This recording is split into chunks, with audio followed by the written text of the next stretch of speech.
ورحمة الله وبركاته.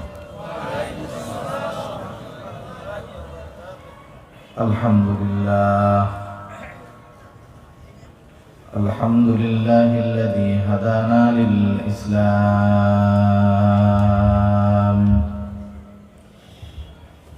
الذي نزل القرآن هدى للناس وبينات من الهدى والفرقان،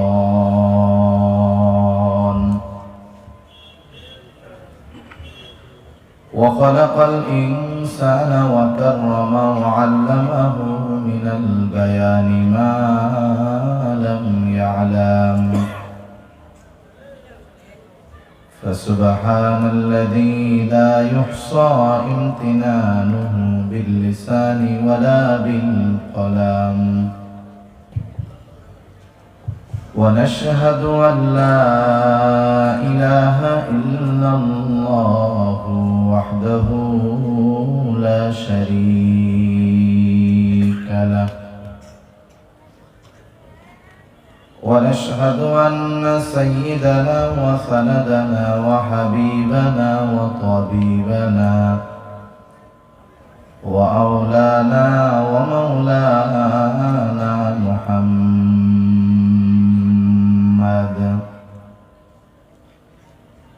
صلى الله تعالى عليه وعلى آله وأصحابه وبارك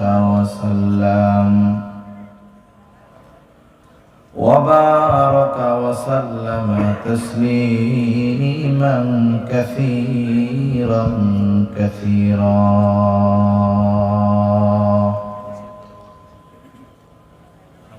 أما بعد، فأعوذ بالله من الشيطان الرجيم.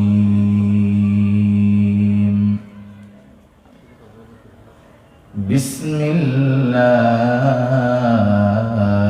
الرحمن الرحيم.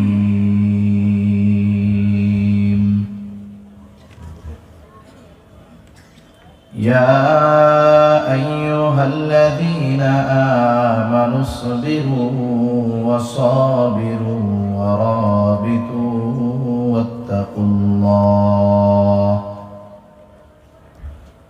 واتقوا الله لعلكم تفلحون.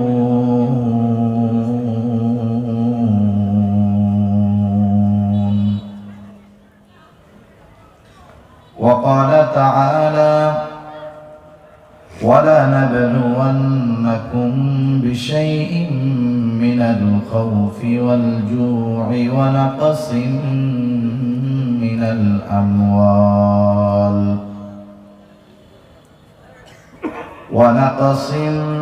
الأموال والأنفس والثمرات وبشر الصابرين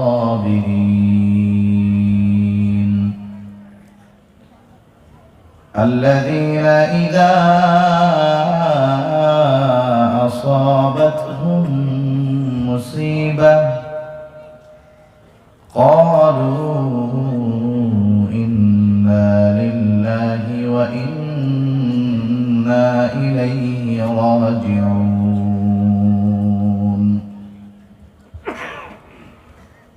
أولئك عليهم صلوات من ربهم ورحمة وأولئك هم المهتدون.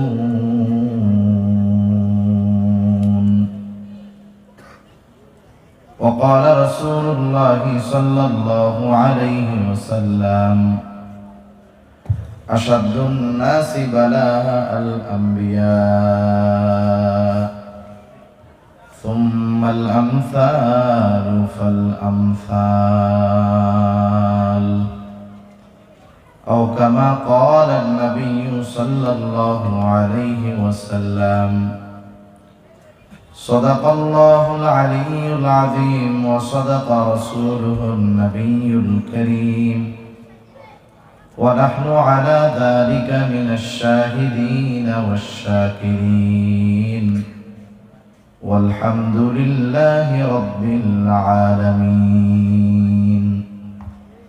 سبحانك لا علم لنا إلا ما علمتنا إنك أنت العليم الحكيم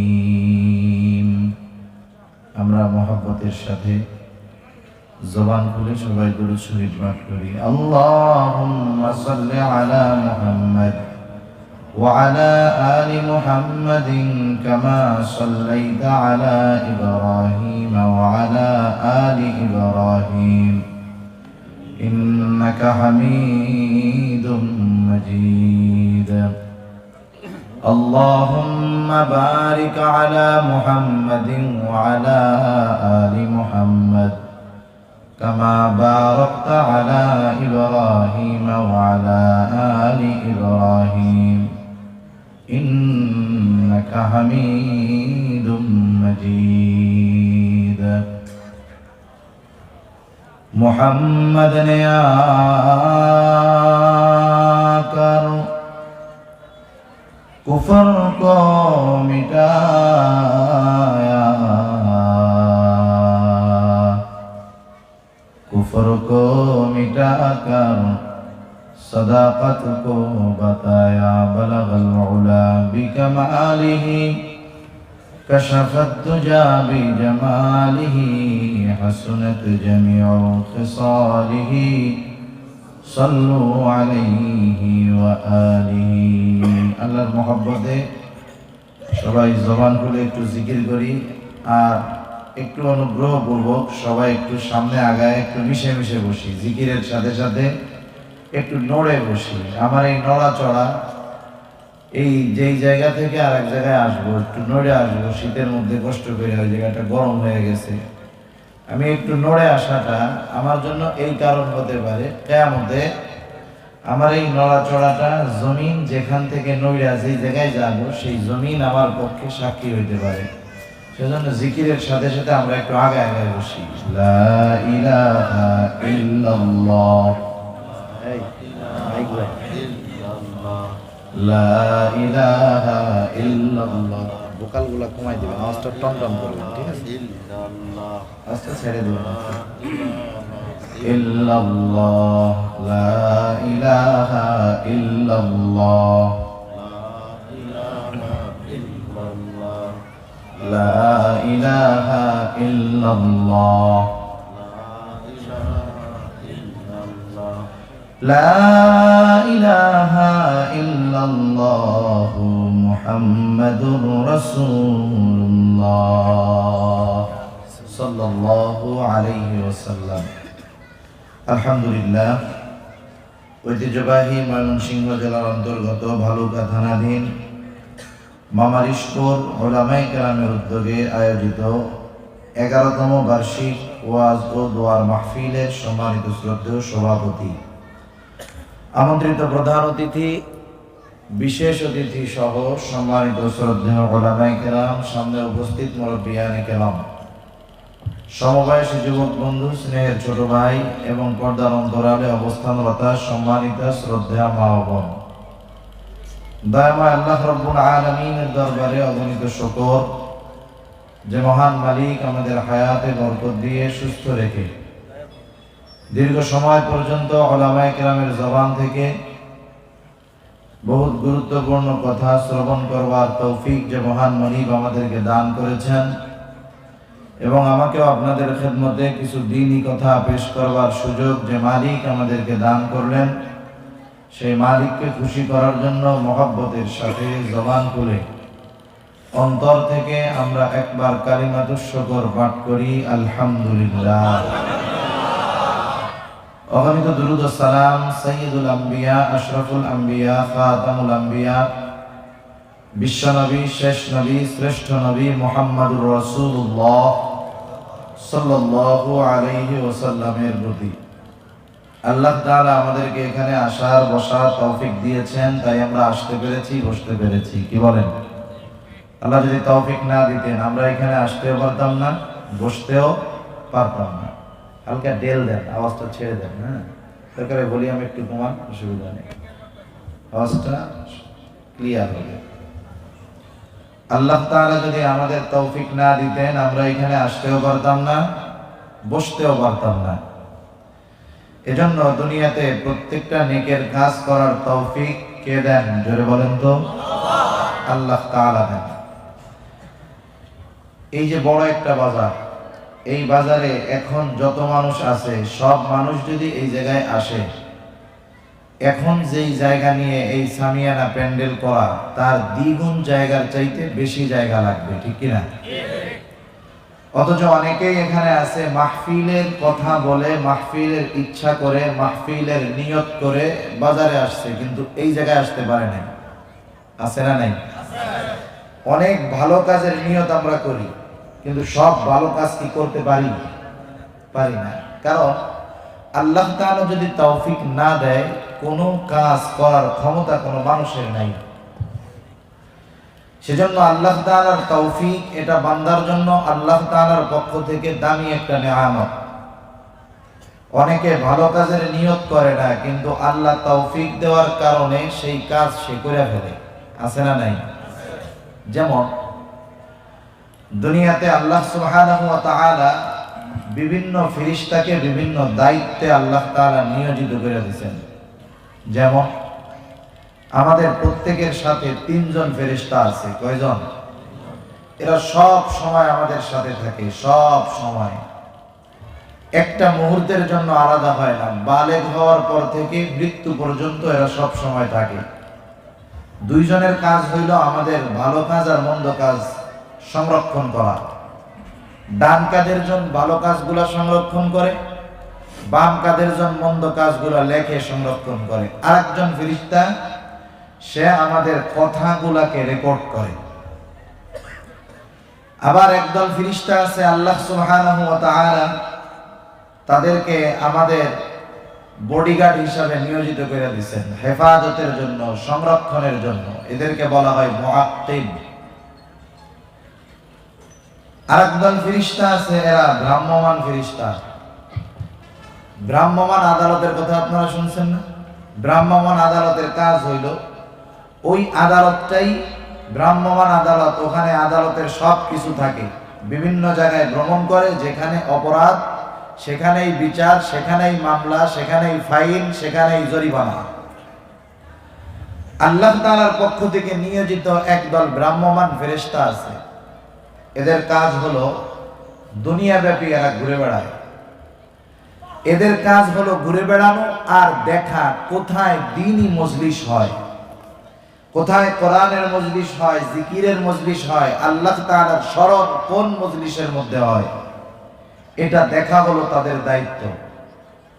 যেখানেই তারা দেখে যে এখানে একটা দ্বীনি মজলিস হইতেছে, ওই মজলিসের চতুর্দিক দিয়ে তারা বেষ্টনী দিয়ে দাঁড়িয়ে যায়। সুবহানাল্লাহ। এটা একটা জিকিরের মজলিস, দ্বীনি মজলিস। এই মজলিসের চতুর্দিক দিয়ে ফেরেশতা আছে, কিন্তু ফেরেশতা দেখা যায় না। দেখা যাইতেছে? দেখা যাইতেছে না, কিন্তু তারা আছে। এটা হাদিসের মধ্যে আল্লাহ রাসূল জানায় দিয়েছেন।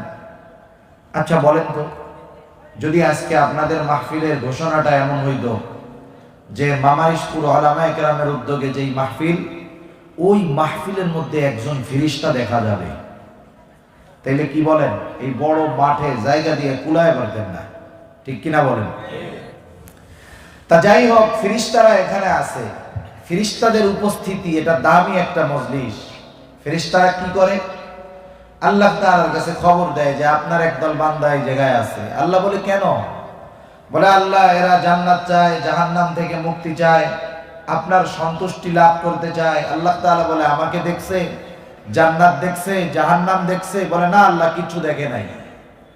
বলে যাও, যেই বান্দারা আমি আল্লাহকে না দেখে, জান্নাত না দেখে, জাহান্নাম না দেখে, আমি আল্লাহ তাআলার সন্তুষ্টি কামনা করে, জান্নাত চায়, জাহান্নাম থেকে মুক্তি চায়, আমি তাদের এই চাওয়া, তাদের এই নিয়তের কারণে আমি আল্লাহ তাদের সবাইকে মাফ করে দিলাম।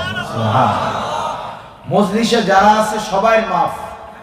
এখন ফেরেশতারা বলে আল্লাহ সবাই তো আর ওই নিয়তে আসে নাই, কেউ আসছে দেখি যাই একটু বসি, ভালো লাগলে থাকলাম নাইলে গেলাম। বিভিন্ন নিয়তে বিভিন্ন জন আসছে, সবার নিয়ত কিন্তু জান্নাত চাওয়া না, জাহান্নাম থেকে মুক্তি পাওয়া না, আল্লাহর সন্তুষ্টি না, এমনি এমনিও কেউ আসছে, ঠিক কিনা বলেন? এরপরেও তাদেরও মাফ? আল্লাহ বলে হ্যাঁ তাদেরও মাফ। কেন মাফ? আপনারা কি মাঝে মধ্যে বরযাত্রীতে গেছেন কখনো? মনে করেন একজন লোকের বিবাহ, সে তার শ্বশুর বাড়ি বরযাত্রী নিয়ে গেছে 200 জন। 200 জন মানুষের মধ্যে সবাই তো আর শিক্ষিত বা উচ্চ পদমর্যাদার লোক থাকেন না। সেখানে এমপি সাহেবও থাকতে পারেন, চেয়ারম্যান সাহেব থাকতে পারেন, মেম্বার থাকতে পারেন, গ্রামের সাধারণ মানুষ থাকতে পারেন, রিক্সাওয়ালা থাকতে পারে, ভ্যানওয়ালা থাকতে পারে, দোকানদার থাকতে পারে, কৃষক থাকতে পারে, অশিক্ষিত লোক থাকতে পারে, ঠিক কিনা? বিয়ে বাড়িতে যাওয়ার পর যখন খানার টেবিলে সবাই বসে, এমন হয় নাকি যে পাত্র আনার পরে বলা হয় যে বিসিএস ক্যাডার তার জন্য মুরগির রান, আর যে কৃষক তার জন্য মুরগির ঠ্যাং, এরকম আলাদা আলাদা খাবার দেয়? যদি দেয় খাওন তুইয়া তো মারামারি লেগে যাবে, ঠিক কিনা বলেন? তখন কি বলবে? যদি এমন কেউ করে তাহলে বরযাত্রী বা বর বলবে এরা সবাই আমার লোক, কারো ব্যাপারে উল্টাপাল্টা করার কোনো সুযোগ নাই, কারো খেদমতে কারো মেহমানদারিতে যদি কম হয় তাহলে কিন্তু খবর আছে, ঠিক না? ওই মজলিসে যাওয়ার কারণে সবার খাবার এক, মান এক। অনুরূপ ভাবে এই মজলিসটা এমন একটা দামি মজলিস, এ মজলিসে কেউ সহিহ নিয়ত কইরা আসুক আর না আসুক, এমনেও যদি আইসা বসে, এই মজলিসে বসার কারণে তার সব সগীরা গুনাহ আল্লাহর পক্ষ থেকে ক্ষমার ঘোষণা দিয়ে দেওয়া হয়। সুবহানাল্লাহ। এই মজলিসে আমরা যারা আসছি, যারা এখানে বসছে, বাহির থেকে যারা মনোযোগ সহকারে শুনতেছে, তারা কিন্তু এই ফজিলত লাভ করতে পারে না। আবার আসলাম, ওয়াজ তো অনেক শুনি, ময়মনসিংহে অনেক ওয়াজ হয়, কিন্তু সব ওয়াজ শুনে তো আমল করা সম্ভব না। কিন্তু আমরা যতক্ষণ এখানে বসবো, কমপক্ষে এই সময়টা আমার গুনাহমুক্ত সময় থাকবে, ঠিক কিনা বলেন?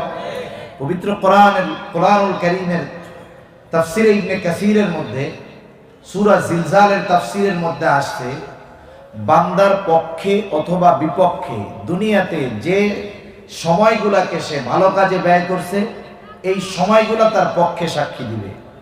যেই সময়গুলা সে পাপ কাজে ব্যয় করছে, এই সময়গুলা তার বিপক্ষে সাক্ষী দিবে।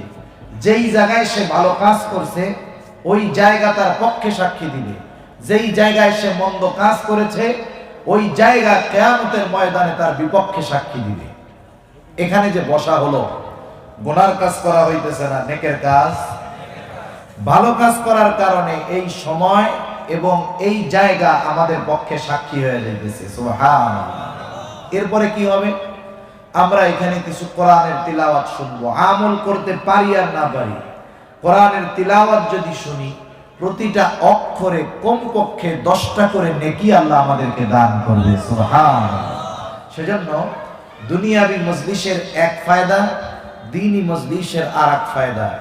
এই মজলিসগুলায় বসলে কেউ খালি হাতে মোটামুটি বাড়িতে ফিরে না। আর যদি একটা কথা, প্রতিটা মাহফিল থেকে একটা একটা কথা আমরা আমলে পরিণত করতে পারি, হতে পারে ওই আমল আবার জীবনের গতিপথ পরিবর্তন করে জাহান্নাম থেকে আমাদেরকে জান্নাতের পথে নিয়ে যেতে পারে, ঠিক কিনা বলে?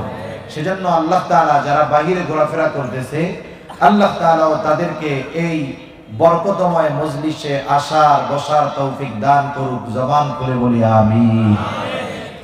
আমি আপনাদের খেদমতে পবিত্র কোরআনুল কারীমের সূরা আলে ইমরানের শেষ আয়াত এবং সূরা বাকারা থেকে 3টা আয়াত ও রাসূলুল্লাহ সাল্লাল্লাহু আলাইহি ওয়াসাল্লামের একটা হাদিস পাঠ করেছি। আল্লাহ তাআলার কাছে তৌফিক চাই, অল্প সময় আল্লাহ তাআলা কিছু কথা আমাকে বলার তৌফিক দেন, যে কথাগুলো আমার এবং আপনাদের সকলের জন্য দুনিয়া এবং আখিরাতে কল্যাণকর হয়। সকলে আবার বলি আমিন। আমরা এই দুনিয়াতে সবাই সফল হতে চাই, সফল। যিনি ব্যবসা করেন তিনি চান একজন সফল ব্যবসায়ী হতে। প্রত্যেকটা ব্যবসায়ী সফল ব্যবসায়ী হতে চায়, কিন্তু সব ব্যবসায়ী কি সফল ব্যবসায়ী হতে পারে? পারে না। দুনিয়ার লাইনে যারা রাজনীতি করে প্রত্যেকটা রাজনীতিবিদ সফল রাজনীতিবিদ হতে চায়, কিন্তু সবাই সফল রাজনীতিবিদ হতে পারে না। এরকম যারা অপরাধের লাইনে আছে ওরা চায় ওদের লাইনে সফল হতে। প্রত্যেকেই আমরা সফল হতে চাই, কিন্তু সফল হতে পারি না। দুনিয়ার সফলতা আমরা মনে করি যেই লোকটা অল্প সময়ে জ্ঞান বুদ্ধি খাটায়া অল্প অর্থ ইনভেস্ট করে অল্প দিনে অনেক টাকার মালিক, অনেক সম্মানের মালিক, অনেক ইজ্জতের মালিক, অনেক ক্ষমতার মালিক হয়ে যায়, আমরা দুনিয়ার ভাষায় তাদেরকে সফল বলি, ঠিক কিনা বলেন? কিন্তু আল্লাহ তাআলার সংজ্ঞায় সফল কারা? আল্লাহ তাআলা পবিত্র কোরআনুল কারীমের মধ্যে বলেন মূলত সফল কারা? ফামান যুহজিহা আনিন নার ওয়া উদখিলাল জান্নাতা ফাকাদ ফাজ। আল্লাহ রাব্বুল আলামিন বলেন ফামান যুহজিহা আনিন নার, যে জাহান্নাম থেকে বাঁচলো, ওয়া উদখিলাল জান্নাতা ফাকাদ ফাজ, জাহান্নাম থেকে বেঁচে আগুন থেকে বেঁচে জান্নাতে প্রবেশ করলো, আল্লাহ রাব্বুল আলামিন বলেন ফাকাদ ফাজ, সেই লোকটা সফল হয়ে গেল।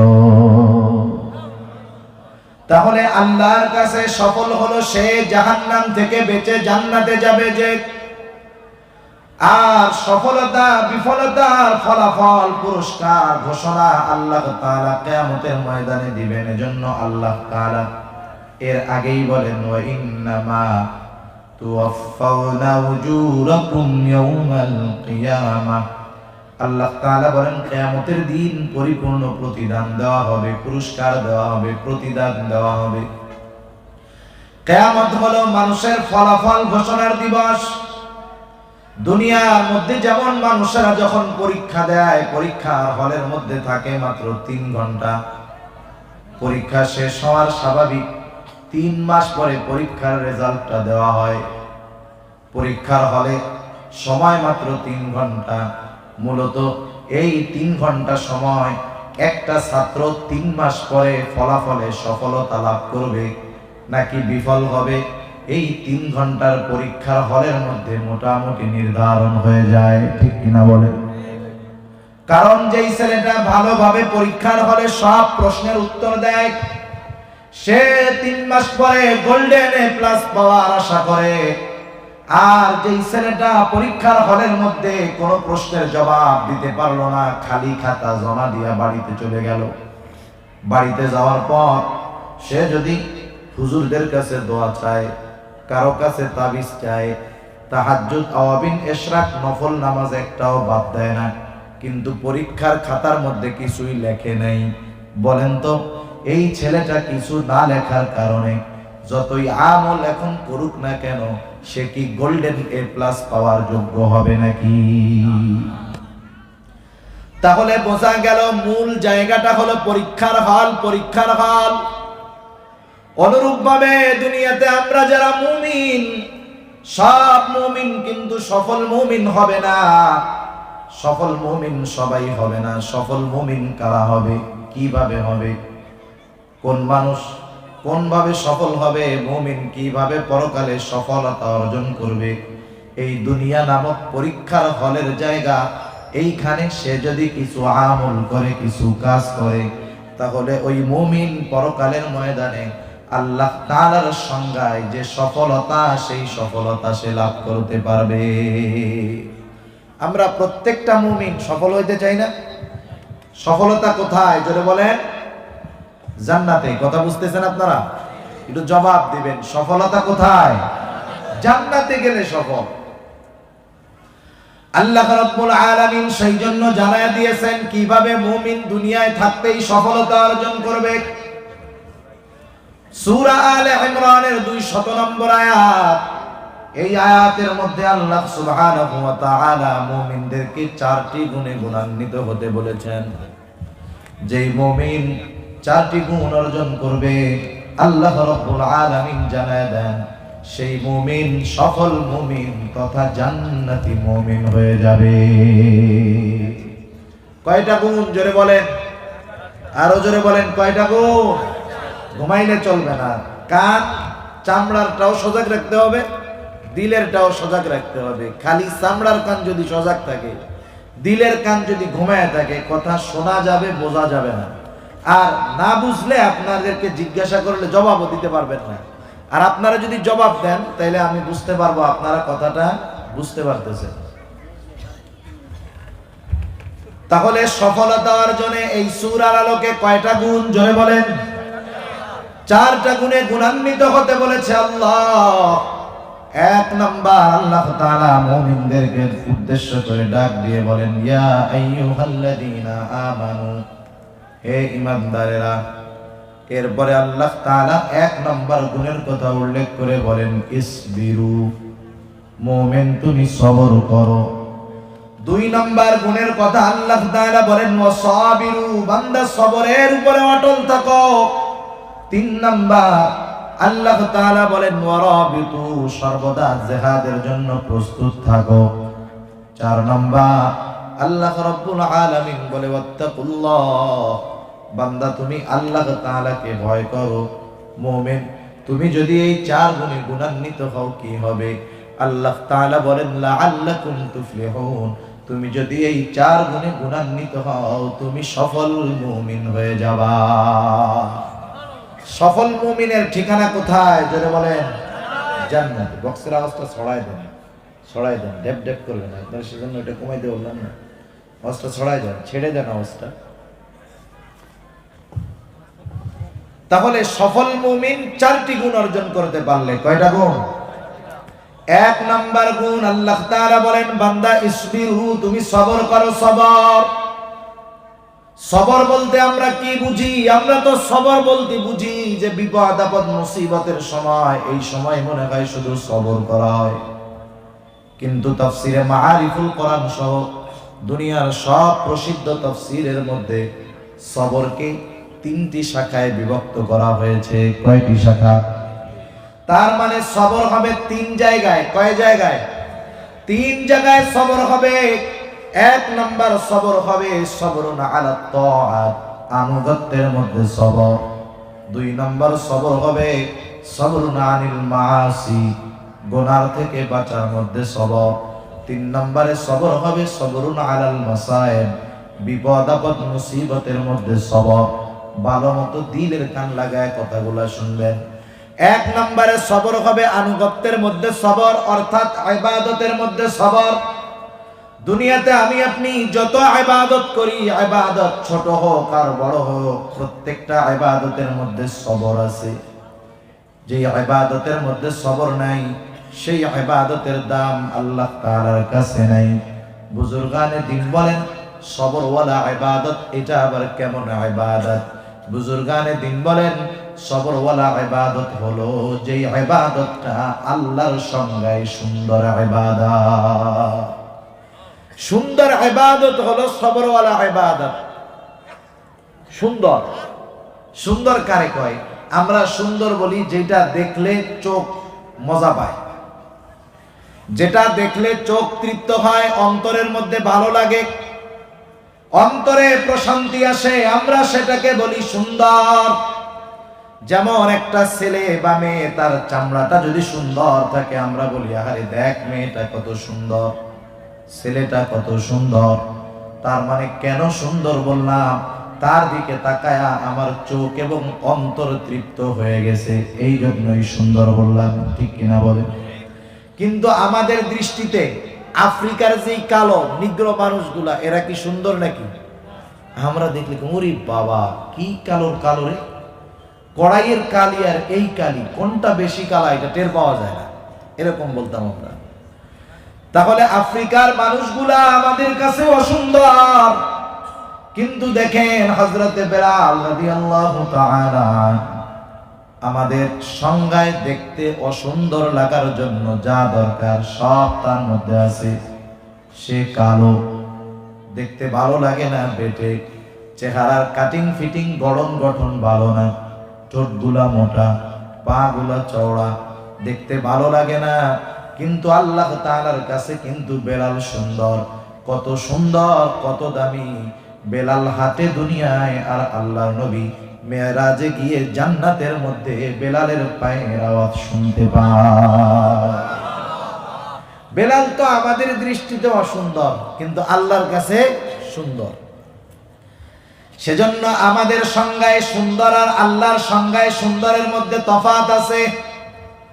আল্লাহর সংজ্ঞায় কোনটা সুন্দর, রাসূলুল্লাহ সাল্লাল্লাহু আলাইহি ওয়াসাল্লাম জানায় দেন, ইন্নাল্লাহা লা ইয়ানজুরু ইলা সুওয়ারিকুম ওয়ালাকিন ইয়ানজুরু ইলা কুলুবিকুম ওয়া নিয়াতিকুম। আল্লাহর নবী বলেন, নিশ্চয়ই আল্লাহ তাআলা কারো সূরত দেখেন না। আল্লাহ তাআলা দেখেন না কার চামড়া কত সাদা, কার চামড়া কত কালো, কার বংশ অনেক ভালো, কার বংশ অনেক ছোট, অনেক নিম্ন। আল্লাহ তাআলা এটা দেখেন না। আল্লাহ কি দেখেন? নবীজি আমার বলেন, ওয়ালাকিন ইয়ানজুরু ইলা কুলুবিকুম ওয়া নিয়াতিকুম। বরং আল্লাহ তাআলা দেখে কার অন্তর কেমন, কার নিয়তটা কেমন। নিয়ত যার সুন্দর সবকিছু তার সুন্দর, অন্তর যার সুন্দর সবকিছু তার সুন্দর। এটা হলো আল্লাহর সংজ্ঞায় সুন্দর। এখন বলেন যে নিয়তের স্থান কোথায়, বাইরে না অন্তরে? ভিতরে, ভিতরে। তাহলে বাহিরের দৃশ্যমান বিষয়ের উপর মূলত সৌন্দর্য নির্ভর করে না, সৌন্দর্য নির্ভর করে অন্তরের বিষয়ের মধ্যে, ঠিক কিনা?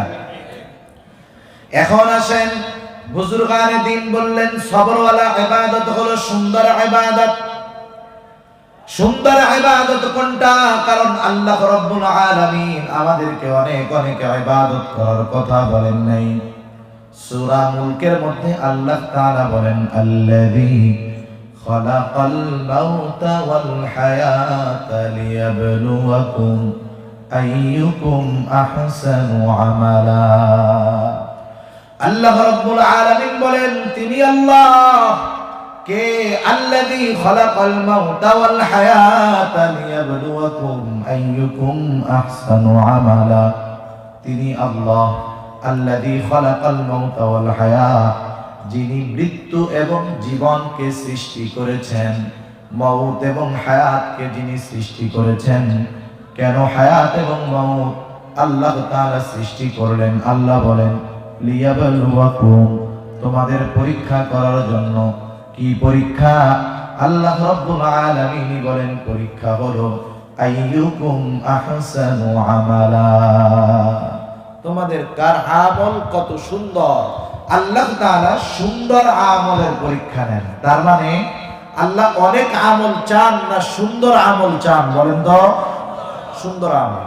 আগের কথা যদি বুঝে থাকেন, এবার বলেন আল্লাহর সংজ্ঞায় সুন্দর কি বাহিরের উপরে নির্ভর করে না অন্তরের ভিতরে নির্ভর করে? অন্তরের সাথে আল্লাহর সংজ্ঞায় সুন্দরের সাথে সম্পর্ক। এজন্য আল্লাহর রাসূল জানায় দেন, কোন কাজ করলে, কোন বিষয় ঠিক রাখলে আমার আপনার আমলটা সুন্দর হবে, সবরওয়ালা হবে। গোটা জিন্দেগির ছোট বড় সব আমলের মধ্যে যদি দুইটা জিনিস থাকে, এই দুইটা জিনিস থাকতেই হবে। এই দুইটা জিনিস যদি থাকে, তাহলে আমার আপনার গোটা জিন্দেগির সব আমল সুন্দর সবরওয়ালা আমলে পরিণত হয়ে যাবে।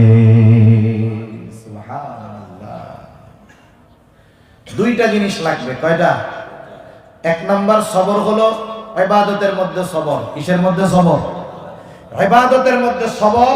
এটা আনতে হলে জিনিস লাগবে দুইটা। কয়টা? দুইটা। খেয়াল দিয়ে শুনতে হবে। এই যে লাইটটা জ্বলতেছে, বলেন তো লাইটের সাথে তার আছে কয়টা? দুইটা তার আছে। আওয়াজটা ছড়াই দিতে বলছে, বক্সের আওয়াজটা ছেড়ে দেন, ছেড়ে দেন। হ্যাঁ, শুকনা শুকনা আওয়াজ হইতেছে, মুখ শুকাই যেতেছে, বুঝেন না? বক্স দিবেন না, মাহফিলে মাইক দিবেন, এই কোন একটা, এই কোন একটা, এটা সবচেয়ে ভালো। এই লাইট জ্বলতেছে, তার দরকার কয়টা? দুইটা। দুইটা। একটা হলো কারেন্টের লাইন, আর একটা হলো আর্থিনের লাইন। কারেন্টের লাইন একটা, কেউ যদি চিন্তা করে সারা জীবন দুইটা লাইন দিয়ে আমরা লাইট জ্বালাইলাম, এইবার একটা কাজ করব, ডাইরেক্ট পাওয়ার হাউস থেকে কারেন্টের একটা লাইন আইনা আর্থিং লাইন বাদ দিয়া শুধু একটা তার দিয়ে লাইট জ্বালাবো, বলেন তো কিয়ামত পর্যন্ত যদি ওই হাই ভোল্টেজের লাইন দিয়ে লাইট চালানোর চেষ্টা করে, একটা তার দিয়ে হাই ভোল্টেজের কারেন্টের লাইন দিয়ে যদি লাইট জ্বালানোর চেষ্টা করে, কিয়ামত পর্যন্ত চেষ্টা যদি করে, লাইট কি জ্বালাইতে পারবে নাকি? সমস্যা। আপনি মানে মূল অপারেটর না ভাই, মূল যন্ত্রে ডাক দেন।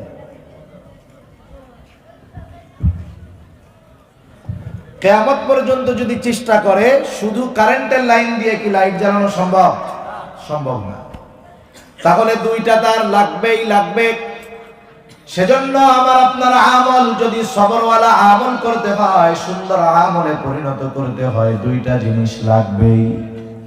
এক নাম্বার যেই জিনিসটা লাগবে সেটার নাম হলো ইখলাস, তথা নিয়তের পরিশুদ্ধতা। বলেন তো নিয়তটা কোন জায়গায় থাকে, বাইরে নাকি অন্তরে? তাহলে বোঝা গেল যার নিয়ত সুন্দর তার আমল সুন্দর। এজন্য আল্লাহর নবী বলেন আখলিস দীনাকা ইয়াকফিকাল আমালুল কালিল। তোমার ঈমান খাঁটি করো, অর্থাৎ তোমার নিয়ত পরিশুদ্ধ করো, অল্প আমল নাজাতের জন্য যথেষ্ট হয়ে যাবে। যেই আমলের মধ্যে নিয়তের পরিশুদ্ধতা নাই, তথা আল্লাহ তাআলার সন্তুষ্টি উদ্দেশ্য নাই, সেই আমল হইল জাল আমল, ভেজাল আমল। কিয়ামতের ময়দানে আল্লাহ তাআলার সামনে আমার আপনার গোটা জিন্দেগীর আমলগুলোকে হাজির করা হবে। আল্লাহ তাআলার কুদরতি মেশিনের মধ্যে আমাদের আমলগুলোকে দেওয়া হবে। কেউ যদি 1 লক্ষ টাকার একটা বান্ডিল নিয়ে ব্যাংকের মধ্যে যায়, আর ওই টাকার মধ্যে যদি জাল টাকা থাকে, এখন তো ব্যাংকগুলো আধুনিক, ব্যাংকের মধ্যে ডিজিটাল মেশিন আছে, ওই মেশিনের মধ্যে যখন 1 লক্ষ টাকার বান্ডিলটাকে দেওয়া হবে, বলেন তো ওই নোটের মধ্যে যেই জাল টাকাগুলা আছে, ওই জাল টাকাগুলা মেশিন বাহির করতে পারবে কি পারবে না? পারবে না। জাল টাকা যাওয়ার সাথে সাথেই ও রেড সিগন্যাল দিবে যে এটা জাল জাল জাল। কিয়ামতের ময়দানে আমাদের সবার আমল আল্লাহর সামনে হাজির করা হবে। আল্লাহ তাআলা বলেন ওয়াকাদিমনা ইলা মা আমিলু মিন আমালিন ফাজআলনাহু হাবাআন মানসুরা। আল্লাহ তাআলার সামনে আমাদের সব আমলগুলোকে হাজির করা হবে। শুধুমাত্র যেই আমলগুলা আল্লাহর সন্তুষ্টির জন্য করা হয়েছে, ওই আমলগুলোকে আল্লাহ তাআলা কবুল করবে, বাকি আমলগুলোকে আল্লাহ রাব্বুল আলামিন ধুলায় নিশ্চিহ্ন করে দিবে, আমলগুলোকে আল্লাহ তাআলা ধ্বংস করে দিবে। বলেন তো আমার আপনার জিন্দেগীর ছোট বড় ইবাদতের একমাত্র হকদার কে? আরো জোরে বলেন কে? আল্লাহ তাআলা বলেন ইবাদতের একমাত্র হকদার। এখন আমি আপনি যদি আমার আপনার ইবাদতগুলো মানুষকে সন্তুষ্ট করার জন্য করি, তাহলে কার হক নষ্ট করা হবে? আরো জোরে বলেন কার হক? আল্লাহর হক নষ্ট করা হবে। ইবাদত যদি অন্য কারো সন্তুষ্টির উদ্দেশ্যে করা হয়, তাহলে কিয়ামতের ময়দানে জাল আমল আল্লাহ বাতিল করে দিবে। আর ইবাদতের হকদার ছিল আল্লাহ, আল্লাহর হক নষ্ট করার কারণে শাস্তির সম্মুখীন হতে হবে। সেজন্য ইবাদত যদি সুন্দর সবরওয়ালা ইবাদত হতে হয়, 1 নাম্বার যেই জিনিসটা লাগবে সেটার নাম হলো নিয়তের পরিশুদ্ধতা। 2 নাম্বার যেটা লাগবে সেটা হলো রাসূলুল্লাহ সাল্লাল্লাহু আলাইহি ওয়াসাল্লামের সুন্নাত। কারণ দুনিয়াতে এমন কোনো ইবাদত নাই যে ইবাদতের মধ্যে সুন্নাত নাই, সুন্নাত বিহীন কোনো ইবাদত নাই, এটা মনে রাখতে হবে। দুনিয়ার মধ্যে অনেকে মনে করে সুন্নাত তো সুন্নাতি, করলে সওয়াব না করলে গুনাহ নাই। বিষয়টা এমন না, বরং কিছু সুন্নাত আছে যেগুলা ফরজ, কিছু সুন্নাত আছে ওয়াজিব, কিছু সুন্নাত তো সুন্নাত, আবার কিছু সুন্নাত আছে দুনিয়ার মুবাহ কাজের সাথে লাগায়া দিলে ওই দুনিয়ার সাধারণ কাজটাও ইবাদত হয়ে যায়। সুন্নাতের পাওয়ার সবচাইতে বেশি। কেন বেশি? আল্লাহ তাআলা আমাদেরকে আদেশ করেছেন কুল আতিউল্লাহ ওয়া আতিউর রাসূল। নবীকে আপনি বলেন তোমরা আল্লাহর আনুগত্য করো, তার রাসূলের আনুগত্য করো। আনুগত্য করা যায় তার যাকে দেখা যায়, যার সম্পর্কে জানা যায়, যার আমল সম্পর্কে জানা যায়। কিন্তু আমরা তো আল্লাহ তাআলাকে দেখি নাই। আল্লাহ তাআলার আনুগত্য তাহলে কিভাবে করব? আল্লাহ তাআলা বিষয়টা আমাদেরকে সহজ বানায় দিলেন। আল্লাহ বলেন, মান ইউতি'ইর রাসূলা ফাকাদ আতা আল্লাহ। আল্লাহ তাআলা বলেন, যে আমার রাসূলের আনুগত্য করলো সে আমি আল্লাহর আনুগত্য করলো। তাহলে দেখেন, আল্লাহর আনুগত্য রাসূলের আনুগত্যের মধ্যেই নিহিত আছে। সেজন্য কিছু সুন্নাত আছে যেগুলা ফরজ, যেমন নামাজ। এটা কি বলেন তো? ফরজ। ফরজ নামাজ যে ফরজ, এটা জানছি আমরা কোরআনে। কোথায় জানছি? কোরআনুল কারীমের মধ্যে আল্লাহ তাআলা নামাজের কথা বলছেন। 82 জায়গায় আল্লাহ তাআলা নামাজের কথা উল্লেখ করেছেন। শুধু তাই নয়, নামাজ কত গুরুত্বপূর্ণ একটা ইবাদত। আল্লাহর নবী বলেন, আউয়ালু মা ইউহাসাবু বিহিল আবদু ইয়াউমাল কিয়ামাতিস সালাহ। কিয়ামতের দিন সর্বপ্রথম নামাজের হিসাব আল্লাহ তাআলা নেবেন। শুধু তাই না, আল্লাহর নবী বলেন, আস-সালাতু ইমাদুদ্দিন, মান আকামাস সালাতা ফাকাদ আকামাদ-দ্বীন ওয়া মান তারাকাহা ফাকাদ হাদামাদ-দ্বীন। আল্লাহর নবী বলেন, নামাজ হলো দ্বীনের স্তম্ভ। মান আকামাস সালাহ, যে নামাজ কায়েম করলো, ফাকাদ আকামাদ-দ্বীন, সে দ্বীন প্রতিষ্ঠা করলো।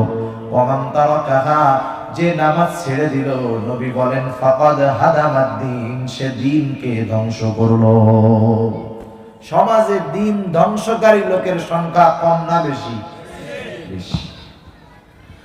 আল্লাহর নবী কাফের এবং মুমিনের মধ্যে পার্থক্যকারী আমল হিসাবে নামাজকে নির্ধারিত করেছেন। এত গুরুত্বপূর্ণ একটা ইবাদত, এটা আল্লাহ তাআলা ফরজ করেছেন, আমরা জেনেছি কোরআনুল কারীমের মধ্যে। কিন্তু বলেন তো, নামাজ কিভাবে পড়তে হবে এটা কি কোরআন থেকে জানতে পেরেছি নাকি? কোরআন থেকে জানা গেছে? জানা যায় না। কোরআনের মধ্যে নামাজের আদেশ আছে, কিন্তু নামাজের পদ্ধতি নাই। রাসূল আকরাম সাল্লাল্লাহু আলাইহি ওয়াসাল্লাম সেজন্য জানায় দেন, সাল্লু কামা রাআইতুমুনি উসাল্লি। নামাজের আদেশ আছে কোরআনে, আর নামাজ শিখতে হবে আল্লাহর নবীর কাছ থেকে। এজন্য নবী আমার বলেন, কেমন করে তোমরা নামাজ পড়বা? আমাকে যেভাবে নামাজ পড়তে দেখো, তোমরা সেইভাবেই নামাজ পড়ো। এটা নবীজির পদ্ধতি। এখন যদি কেউ আল্লাহর আদেশ নামাজ পড়তে চায়, নবীর পদ্ধতি বাদ দিয়ে নিজের পদ্ধতিতে, বলেন নামাজ হবে? তাহলে এই যে নামাজ যেই পদ্ধতিতে পড়ি, এটাও সুন্নাত, কিন্তু এই সুন্নাত সাধারণ সুন্নাত না, ফরজ। সেজন্য কিছু সুন্নাত আছে যেগুলা ফরজ, আবার কিছু সুন্নাত আছে যেগুলা ওয়াজিব। যেমন এক মুষ্টি পরিমাণ দাড়ি রাখা, এটা সারা দুনিয়ার ফুকাহায়ে কেরাম একমত, এক মুষ্টি দাড়ি কমপক্ষে রাখতেই হবে। যার হয় নাই, যার হয় না, সেটা ভিন্ন জিনিস। কিন্তু যে হতে দেয় না, সে কিন্তু এক মুষ্টির পরিমাণ কম দাড়ি রাখার কারণে সে সর্বদা তার আমলনামায় গুনাহ লেখা হয়। যাদের দাড়ি ছোট, আল্লাহ তাদের দাড়ি বড় রাখার তৌফিক দান করুক, জোরে বলি আমিন। তাহলে এই যে এক মুষ্টি পরিমাণ দাড়ি রাখা, এই সুন্নাত হলো ওয়াজিব। আবার কিছু সুন্নাত আছে যেগুলো স্বাভাবিক সুন্নাত, করলে সওয়াব, না করলে গুনাহ নাই। আবার কিছু সুন্নাত আছে, এই কাজটা যদি, সুন্নাতটা যদি দুনিয়ার মুবাহ কাজের সাথে লাগায় দেওয়া হয়, যেমন খাবার খাওয়া একটা মুবাহ কাজ। কেউ যদি খাবার না খায়, কিয়ামত পর্যন্ত যদি তার খাবার না খাওয়া লাগে, খানা না খাওয়ার কারণে তার আমলনামায় কি একটা সগীরা গুনাহ হবে নাকি? খাবার না খাইলে গুনাহ হবে? হালাল খাবার আর কি, না খাইলে গুনাহ হবে? সে যদি 5 বেলা না 15 বেলা খায়, বেশি বেশি খাওয়ার কারণে তার আমলনামায় সওয়াব হবে? সওয়াব হবে না। কিন্তু সে যদি এই খানাটাকে সুন্নাত তরিকায় খায়, খাওয়ার আগে সুন্দর মতো দস্তরখানটা বিছায় নেয়, খাওয়ার সময় আগে মাথাটা ঢাইকা নেয়, সুন্দর মতো সুন্নাত তরিকায় বসে, খাবারের ডান দিক দিয়ে খানা শুরু করে, খানা শুরু করার আগে বিসমিল্লাহ পড়ে, খানা যদি পড়ে যায় দস্তরখানে খানাটাকে তুইলা খায়, এইভাবে খানাটারে চাইটা খায়, খাওয়া শেষ করে আল্লাহ তাআলার কৃতজ্ঞতা প্রকাশ করে। এই যে খানাটা সুন্নাত তরিকায় খেলো, এই খানাটা আর সাধারণ কাজ নাই, শুধুমাত্র আল্লাহর রাসূলের পদ্ধতি অবলম্বন করার কারণে এই খাবারটাও তার আমলনামায় সওয়াব হিসাবে গণ্য হয়ে যায়। সেজন্য দুইটা জিনিস লাগবে, গোটা জিন্দেগীর সব বৈধ কাজগুলা আমার আপনার আমলে পরিণত হবে। বৈধ কাজ, দুনিয়ার যে কাজগুলা হারাম না, বৈধ কাজ, এই সবগুলা ইবাদতে পরিণত হবে দুইটা কাজ করলে। একটা হলো আল্লাহর সন্তুষ্টি, দুইটা হলো রাসূলের তরিকা। সারা জিন্দেগীর আমলগুলাই যদি এই দুইটা জিনিস থাকে তাহলে ইবাদতের মধ্যে সবর অর্জন হবে। আমার আপনার ইবাদত সুন্দর ইবাদত হয়ে যাবে, তাহলে সবরের প্রথম প্রকার অর্জন হয়ে যাবে। সবরের দ্বিতীয় প্রকার হলো সবরুন আনিল মাসায়েব, সবরুন আনিল মাআসি, গুনাহ থেকে বেঁচে থাকার মধ্যে সবর। গুনাহ থেকে বাঁচা এটাও অন্যতম একটি সবর, অন্যতম একটা ইবাদত। সুবহানাল্লাহ, গুনাহ থেকে বাঁচা এটাও অন্যতম একটা ইবাদত। কিন্তু দিন যত যায় গুনাহ তত বাড়ে না কমে? জোরে বলেন, বাড়ে না কমে? বাড়ে। আইন করে কঠোরতা দিয়ে, পুলিশ বাড়ায়া, সিসি ক্যামেরা বাড়িয়ে, পাহারাদার বাড়ায়া মানুষকে গুনাহ থেকে ফিরানো যায় না, বরং দিন যত যায় মানুষের নৈতিকতার তত পদস্খলন, দিন যত যায় গুনাহ তত বাড়ে। বরং মানুষ গুনাহ করতে করতে মনুষ্যত্বকে হারিয়ে পশুত্বকে পর্যন্ত পেছনে ফালায়া দেয়। ঠিক কিনা বলে? সমাজের মানুষ কেমন গুনার মধ্যে ডুবে আছে, গুনাহ করতে করতে সে তার হিতাহিত জ্ঞানকে হারায় ফেলে, গুনাহ করতে গিয়া সে তার নিজের মনুষ্যত্বকে বিসর্জন দিয়ে দেয়। দুনিয়ার আইন দিয়ে, প্রশাসন দিয়ে মানুষকে পাপ থেকে, অপরাধ থেকে, গুনাহ থেকে ফিরানো যায় না। এর প্রমাণ একটা নয়, ভুরি ভুরি আমাদের সামনে আছে। ঠিক কিনা বলেন? কিন্তু দেখেন সাহাবায়ে কেরাম যারা ছিলেন, সাহাবা যারা ছিলেন, এই মানুষগুলা তো এক সময় জাহেলি যুগের মানুষ ছিল।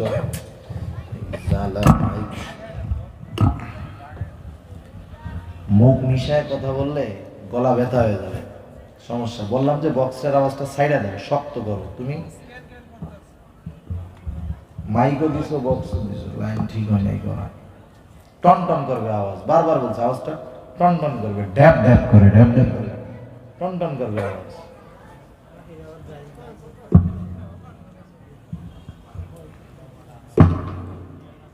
তাহলে দুনিয়ার আইন দিয়ে গুনাহ কমানো, গুনাহ নির্মূল করা এটা সম্ভব না। সাহাবায়ে কেরাম এরা তো সাহাবা হওয়ার আগে এরা ছিল আইয়ামে জাহেলিয়াতের লোক। এই মানুষগুলাই তো একটা সময় পাপের সমুদ্রের মধ্যে ডুবেছিল। এই লোকগুলাই তো একটা সময় অপরাধের চূড়ান্ত শীর্ষে তাদের অবস্থান ছিল। আইয়ামে জাহেলিয়াতের সময়ের কয়েকটা চিত্র আপনাদের খেদমতে তুলে ধরলে বুঝতে সহজ হবে। দুইটা যুবক এক জায়গায় বসে কথা বলতেছে, হঠাৎ একটা গর্ভবতী মহিলা তাদের সামনে দিয়ে হেঁটে যায়। দুই বন্ধু কথার ফাঁকে দুইজনে তর্কে লিপ্ত হয়ে গেল। একজন বলে এই মহিলার পেটের মধ্যে যা আছে সেটা হলো ছেলে, আর একজন বলে এই মহিলার পেটের মধ্যে যা আছে সেটা হলো মেয়ে। দুই বন্ধু তর্কাতর্কি চলতেছে। একটা সময় দুই বন্ধুই উত্তেজিত হয়ে গেল, কারটা সঠিক আর কারটা নির্ভুল এটা চূড়ান্ত ভাবে নির্ণয় করার জন্য এইবার তারা বলা বলি করতেছে, চল তর্কের কি দরকার আছে, এই মহিলার পেটটাকে ফেড়ে পেটের মধ্যে ছেলে না মেয়ে আছে এটা দেখলেই তো আমরা আমাদের সমাধান পেয়ে গেলাম। তাজা মহিলা দুইটা পেট ফাইড়া দেখতেছে যে ভেতরে পেটের মধ্যে ছেলে না মেয়ে, এটা তাদের কাছে কোনো ব্যাপার মনে হয় না। ভাইয়ের সাথে বোন হাইটা যায় দিনের বেলা, ভাইয়ের হাত থেকে বোনকে ছিনায় নিছে, কোনো অপরাধ মনে করে নাই। স্বামীর সাথে স্ত্রী হেঁটে যায়, সুন্দর স্ত্রীকে কেড়ে নিয়ে গেছে, কোনো অপরাধ তারা মনে করে নাই। তার মানে মানুষ পরিপূর্ণ অনিরাপদ এবং পাপের সাগরে হাবুডুবু খাইতেছিল।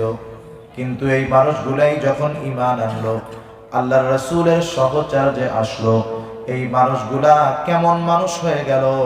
রাতের আধারে ইয়েমেনের রাজধানী সানা থেকে হাজারামাউত পর্যন্ত যদি একটা সুন্দরী নারী একাকী রাতের বেলায় হেঁটে যেত, আরবের মধ্যে এমন একটা জায়গা ছিল না যেই জায়গা থেকে একটা যুবক ওই সুন্দরী রমণীর পথ রোধ করে দাঁড়াবে, একটা কটু কথা বলবে, তার পথের সামনে দাঁড়াবে, এমন একটা মানুষ ছিল না। অথচ এই মানুষগুলাই কিছুদিন আগে দুনিয়ার সবচেয়ে খারাপ মানুষ ছিল, ঠিক কিনা বলে? এরা যেমন ভালো মানুষ হইল, পুলিশ ছিল অনেক মনে হয়, তাই না? পুলিশ ছিল, পুলিশ ছিল না, সিসি ক্যামেরা ছিল না, অনেক পাহারাদার ছিল না, গার্ড ছিল না, কিন্তু কি ছিল যার কারণে তারা এমন মানুষে পরিণত হলো? তারা যেই কারণে অমন মানুষে পরিণত হয়েছিল সেই জিনিসটা এখনো আমাদের মধ্যে আছে, কিন্তু সেই জিনিসের প্রয়োগ আমাদের মধ্যে এখন নাই। কোরআন সুন্নাহর ছোঁয়ায় ওই মানুষগুলা দুনিয়ার শ্রেষ্ঠ মানুষে পরিণত হয়েছে, ঠিক কিনা বলে? তাদের অন্তরে সর্বদা ছিল আমি যেখানে যাই যা করি দুনিয়ার কেউ না দেখলেও দেখে কে? জোরে বলেন, আল্লাহ তাআলা দেখে। এই বিশ্বাস তাদের অন্তরের মধ্যে সর্বদা ছিল। আল্লাহ তাআলা তো আমার আপনার অবস্থান সব সময় জানেন, দেখেন।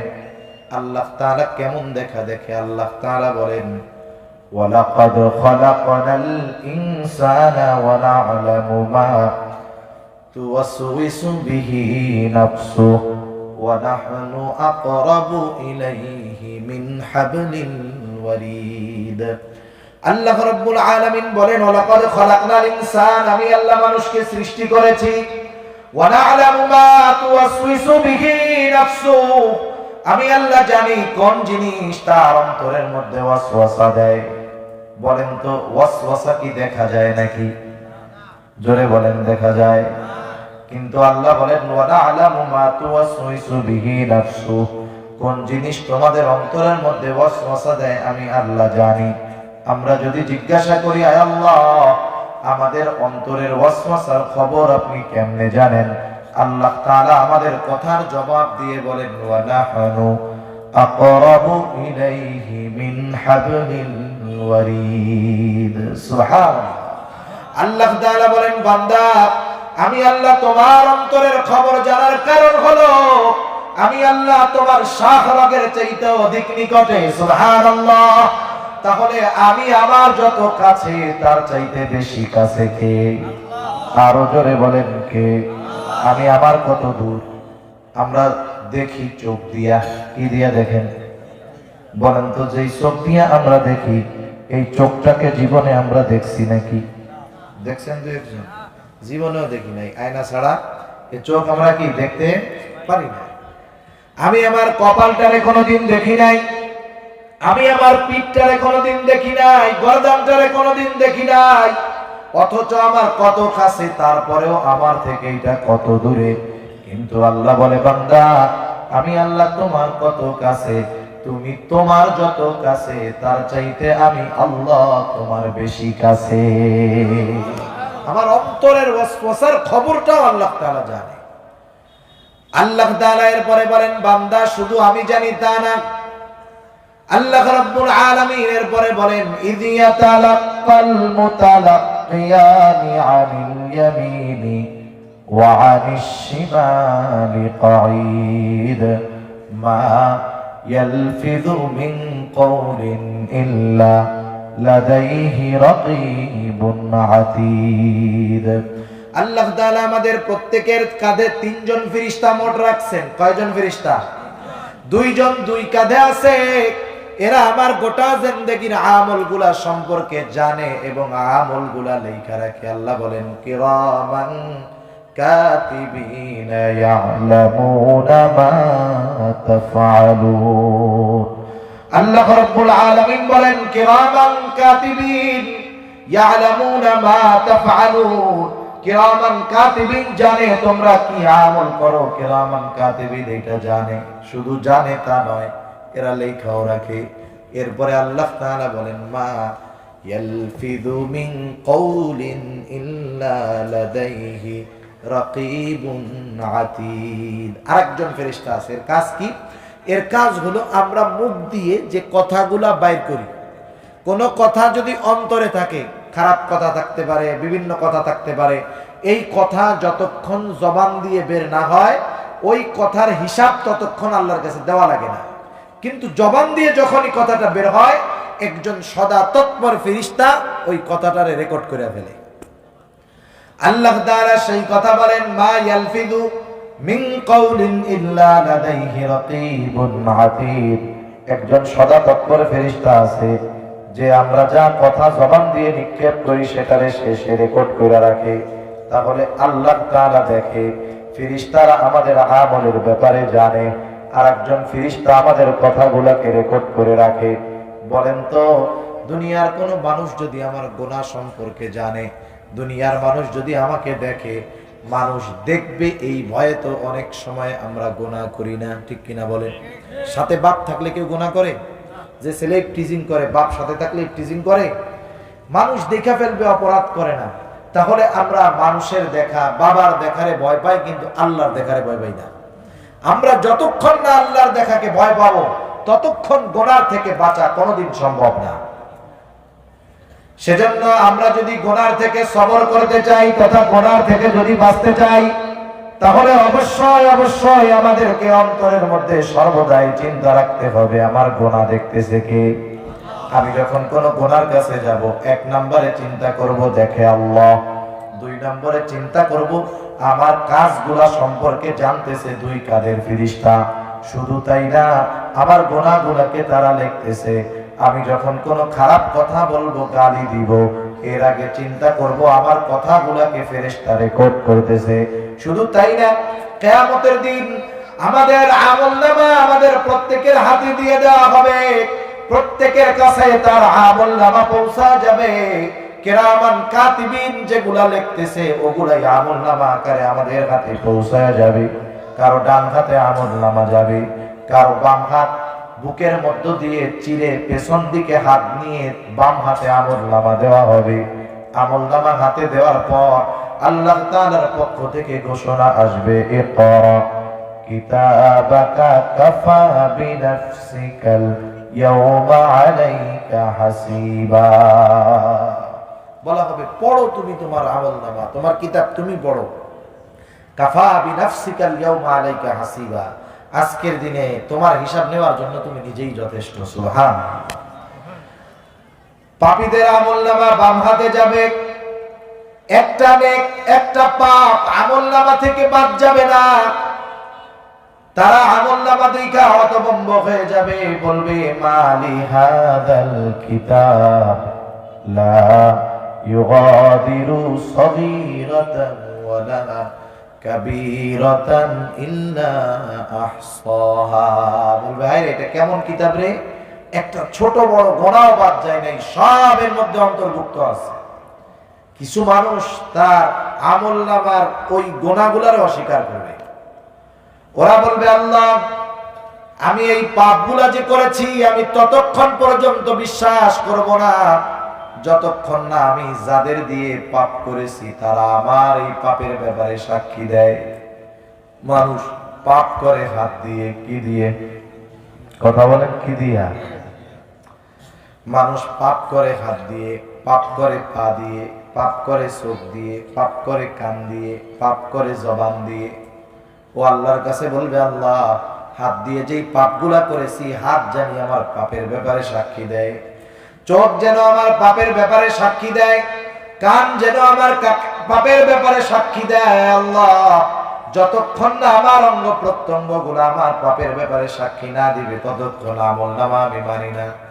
আল্লাহ তাআলা সেই ব্যবস্থা করে রাখছেন। আল্লাহ বলেন কিয়ামতের দিন আল্লাহ তাআলা আমাদের বাক শক্তি রুদ্ধ করে দিবে, পাপীদের জবান বন্ধ হয়ে যাবে। আল্লাহ বলেন আল ইয়াউমা নাখতিমু আলা আফওয়াহিহিম ওয়া তুকাল্লিমুনা আইদিহিম ওয়া তাশহাদু আরজুলুহুম বিমা কানু ইয়াকসিবুন। আল্লাহ রাব্বুল আলামিন বলেন, আল-ইয়াওম, আজকের এই দিন অর্থাৎ কিয়ামতের দিন, নাখতিমু আলা আফওয়াহিহিম, আমি তাদের জবান শক্তিকে রুদ্ধ করে দিব, বাক শক্তি বন্ধ হয়ে যাবে, কথা বলতে পারবে না। ওয়া তুকাল্লিমুনা আইদিহিম, আমার সাথে কথা বলবে তাদের হাত। ওয়া তাশহাদু আরজুলুহুম, সাক্ষী দিবে তাদের পা।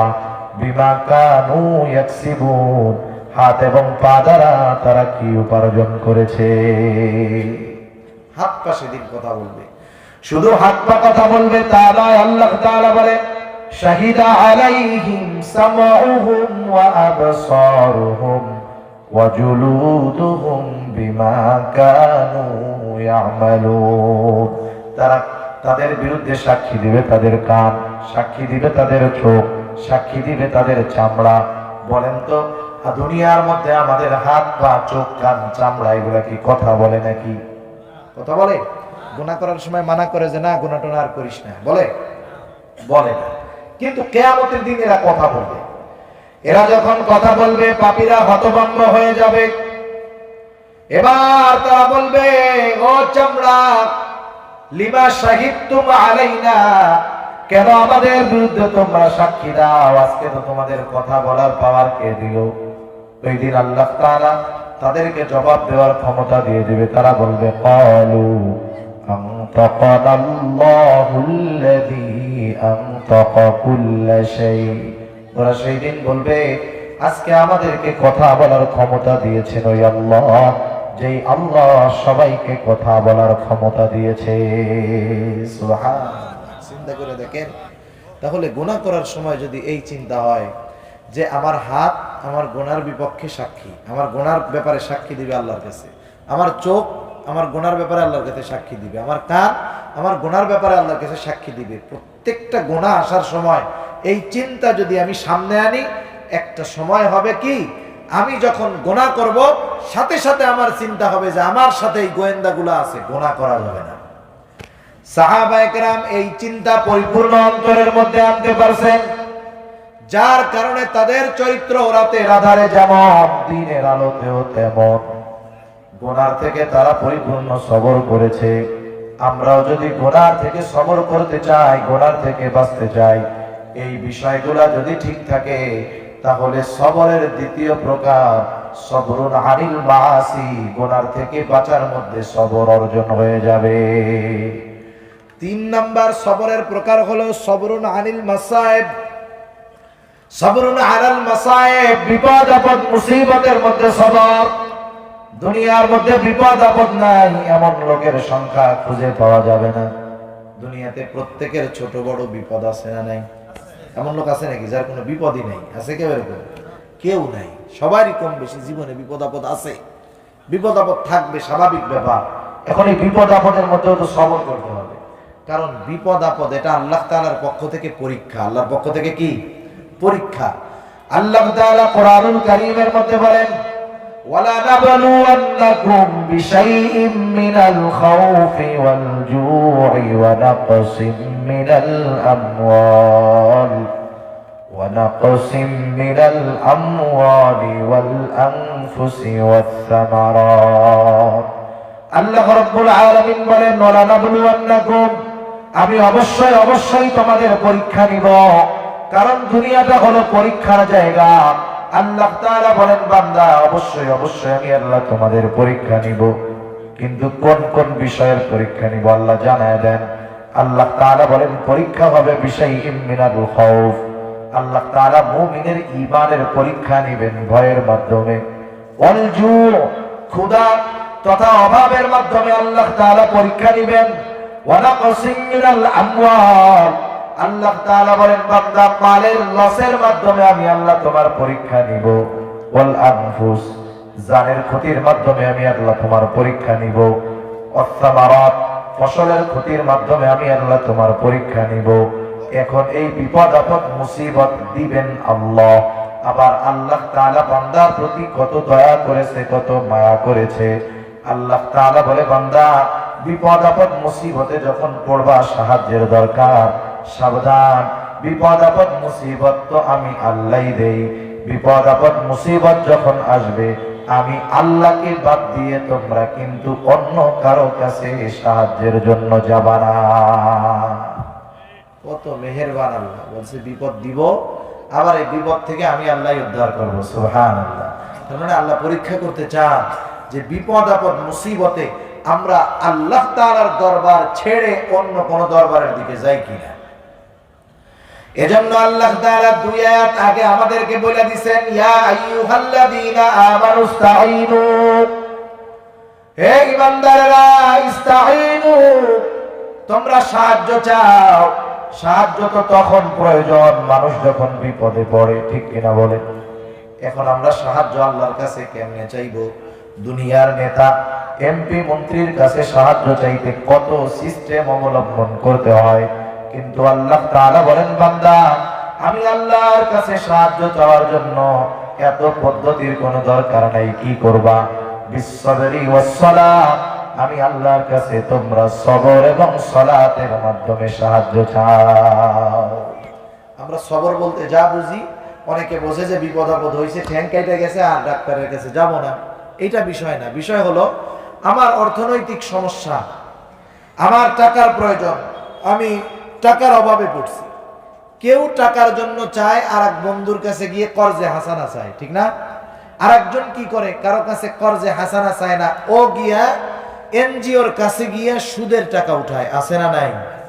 তাহলে একজন বৈধ পন্থায় গেল, আর একজন অবৈধ পন্থায় গেল। আল্লাহ রাসূল বলেন, তোমরা যদি অসুস্থ হও তাহলে চিকিৎসা গ্রহণ করো। ওষুধ খাওয়া, চিকিৎসা গ্রহণ করা, এটা আল্লাহ রাসূলের সুন্নাত, আল্লাহ রাসূল বলছেন। কিন্তু কথাটা কোথায়? মূল কথা হলো বিপদ আপদ মুসিবতে ওই বিপদ আপদ মুসিবত থেকে বাঁচার বৈধ চেষ্টা করবে, কিন্তু ওই বৈধ চেষ্টার উপরে তার ভরসা থাকবে না। ভরসা থাকবে কার উপর?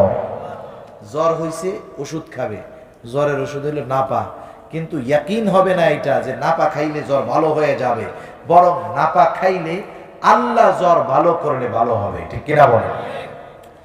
কেউ যদি বিপদ আপদ মুসিবতে বিপদ থেকে নিষ্কৃতি পাওয়ার জন্য বৈধ পন্থা অবলম্বন করে, এটা সবরের বহির্ভূত নয়, বরং সে বৈধ পন্থা অবলম্বন করে আল্লাহর উপরে ভরসা রাখবে।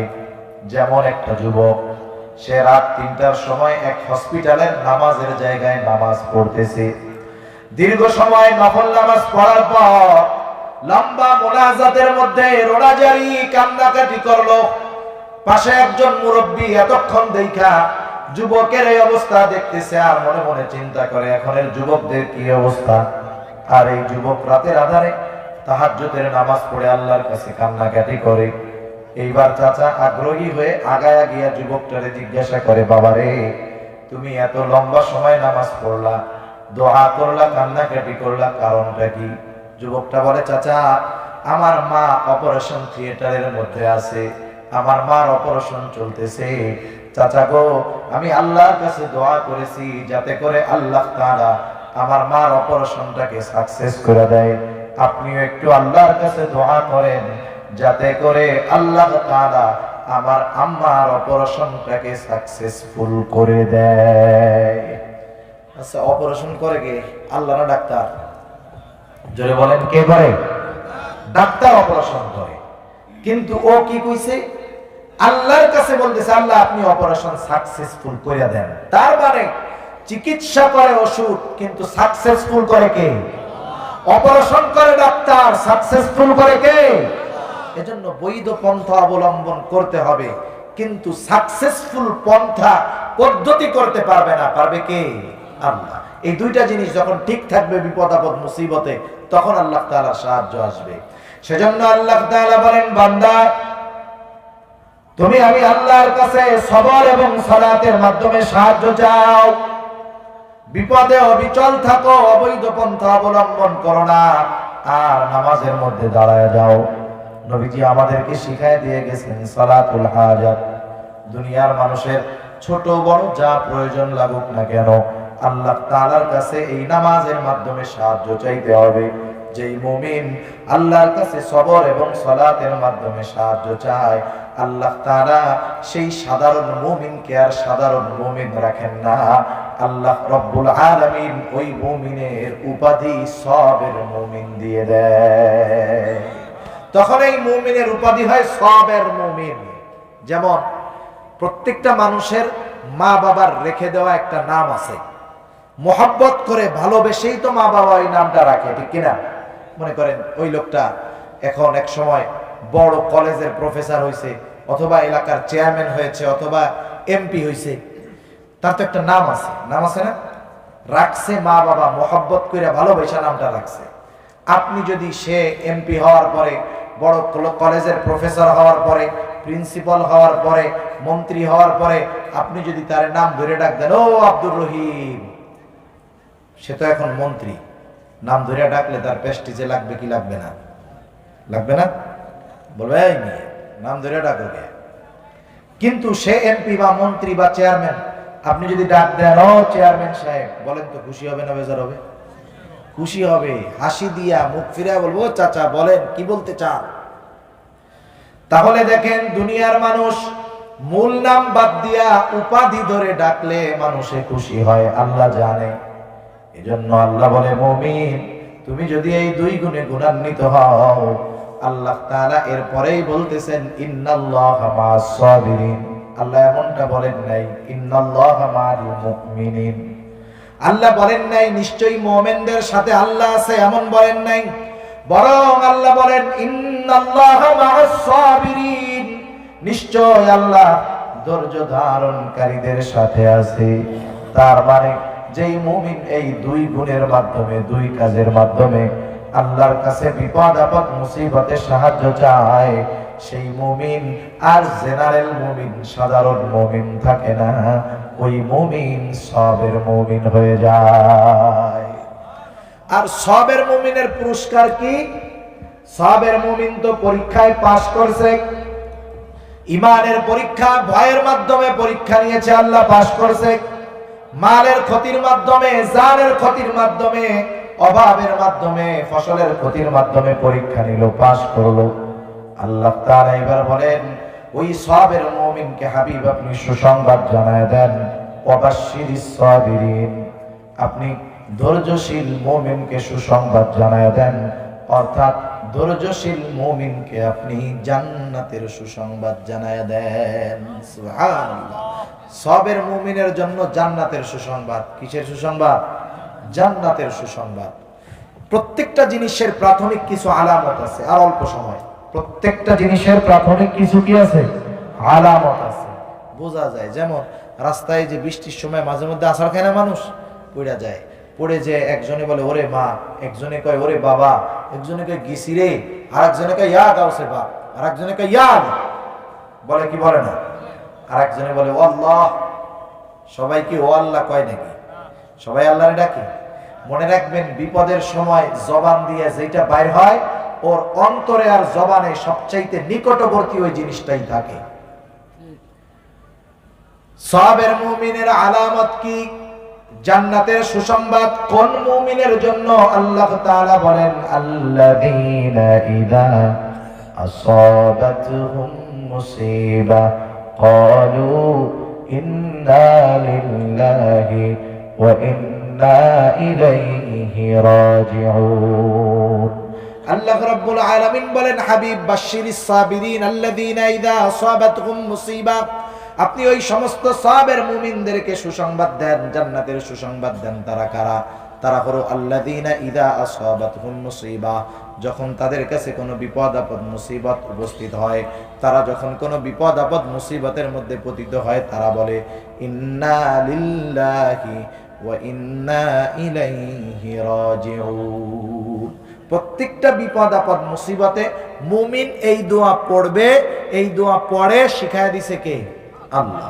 আমরা অনেকে মনে করি যে এটা মনে হয় মানুষ মরে গেলেই পড়তে হয়, কিন্তু এই দোয়া তো মানুষ মরে গেলে পড়ার দোয়া না, ছোট বড় সব বিপদে পড়তে হয়।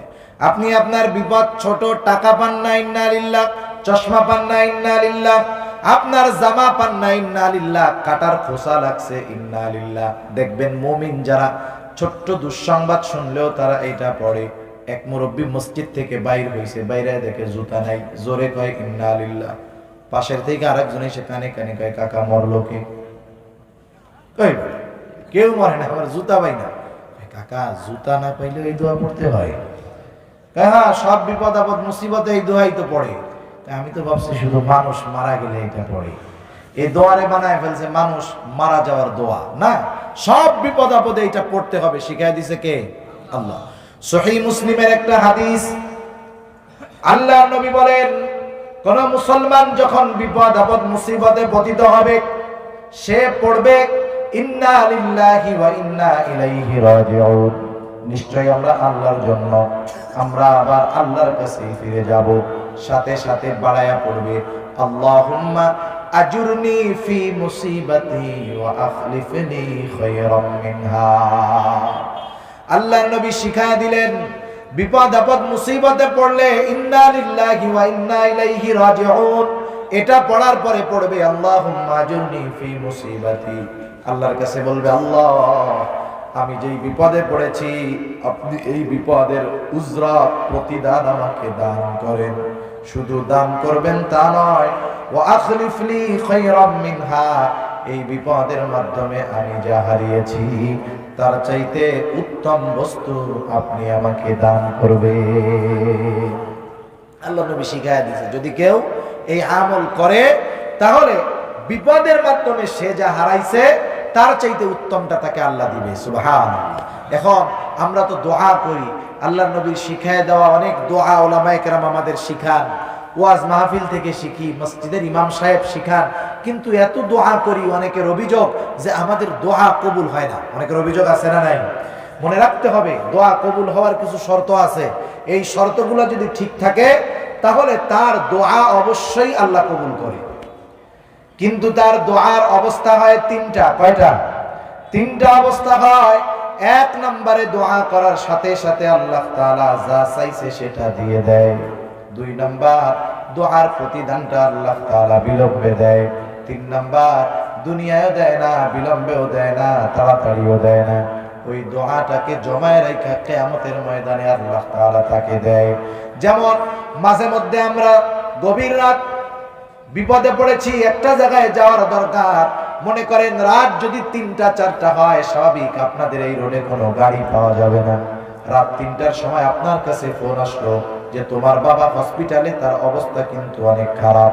যে সন্তান, সে তো বসে থাকবে না, সে রওনা দিবে হসপিটালের দিকে।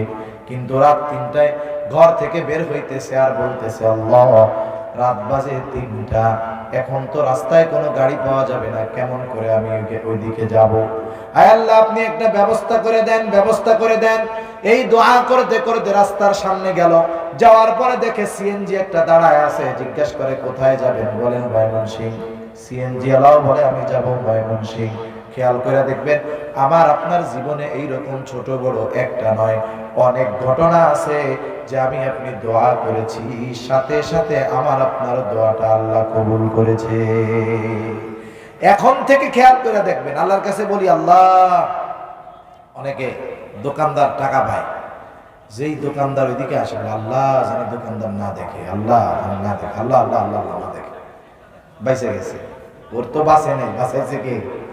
এই যে দোয়ার সাথে সাথে কবুল হয়েছে না, এরকম কত দোয়া কবুল হয়, খেয়াল করে দেখেন।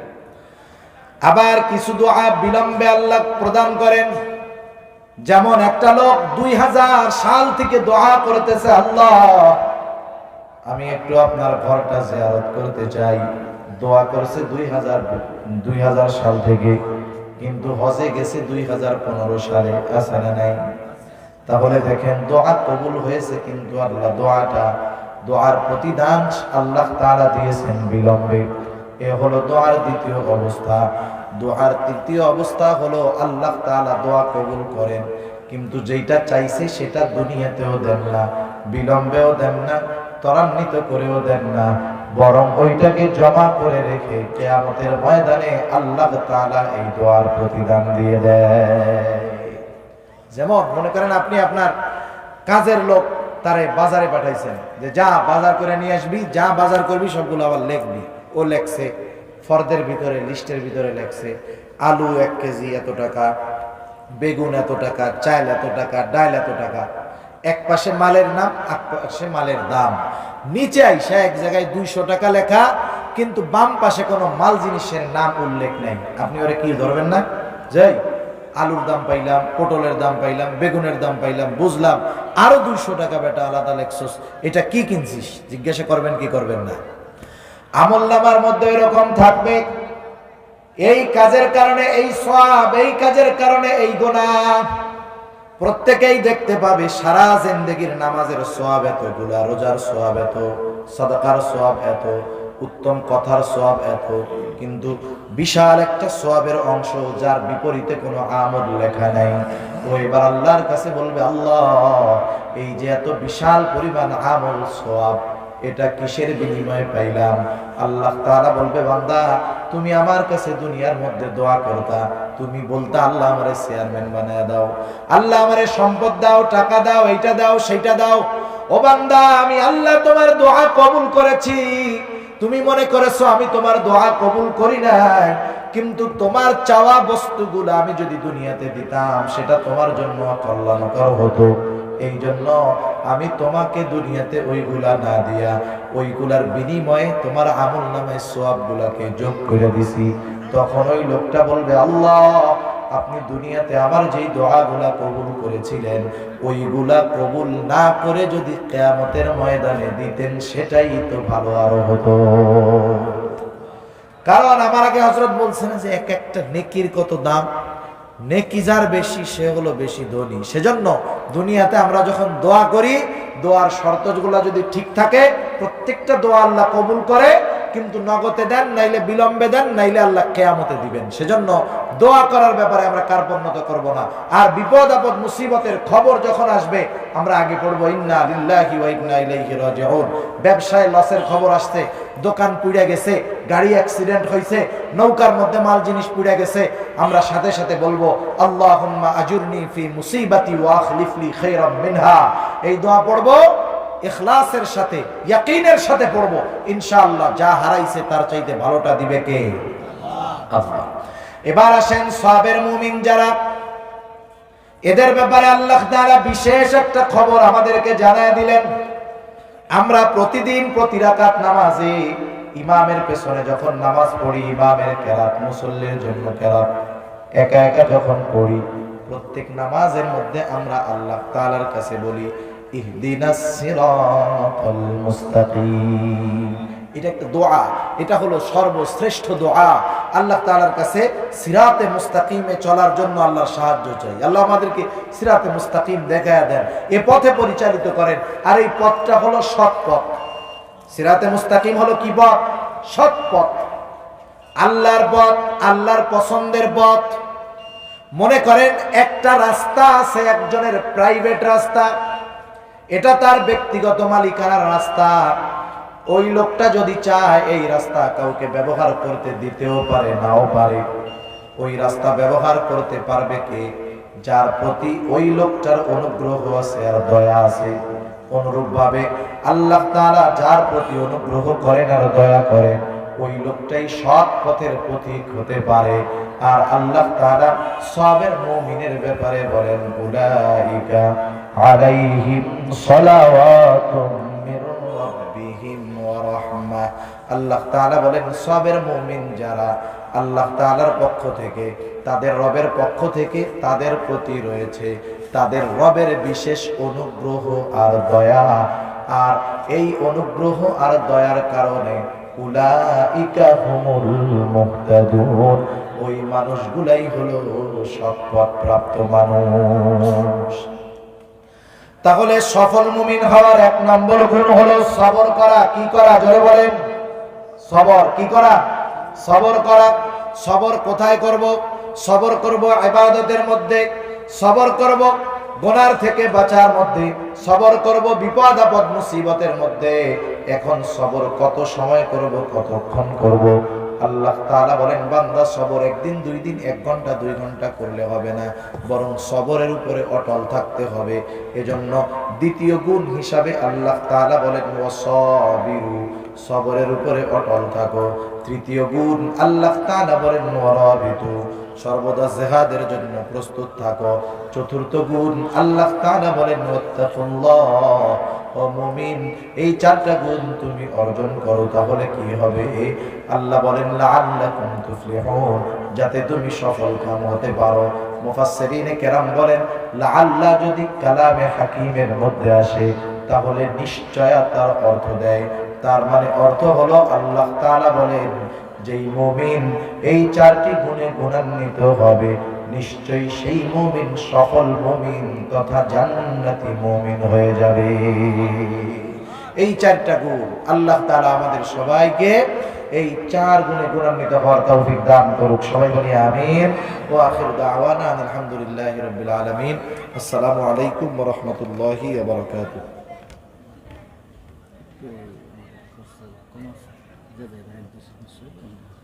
আচ্ছা, দোয়ার আগে এই যে ওলামায়ে কেরাম আয়োজন করে, আপনারা যদি কেউ একটু সহযোগিতা করতে চান 100 200 400 500 1000 একটু বলেন, তাইলে ওনাদের জন্য সহজ হবে আর আয়োজনটা সামনের জন্য আরো সুন্দর হবে। আপনারা সবাই চান না যে আয়োজনটা ঠিক থাকুক? সবাই চান না? তাহলে যাদের একটু অ্যাবিলিটি আছে একটু বলেন, 200 টাকা 400 500 যেরকম পারেন একটু বলেন। কয়েকজন একটু বলেন না ভাই, দোয়ার আগে বলেন, আর দোয়া না করে কেউ যায় না। দেন না দেন, দোয়া না করে যায় না। এরকম যদি কেউ থাকে 1-2 জনটা যাইতে বলেন, কেউ যদি কিছু দেয় যেতে বলেন। একটু অপারেটিং শিখতে হবে, মাল জিনিস থাকলেই হবে না, অপারেটিং শিখতে হবে, তাহলে বক্তার অবস্থা খারাপ। তো যান যান, একটু ভিতরে যান, একটু দেন সবাই, যে যা দিবেন দেন।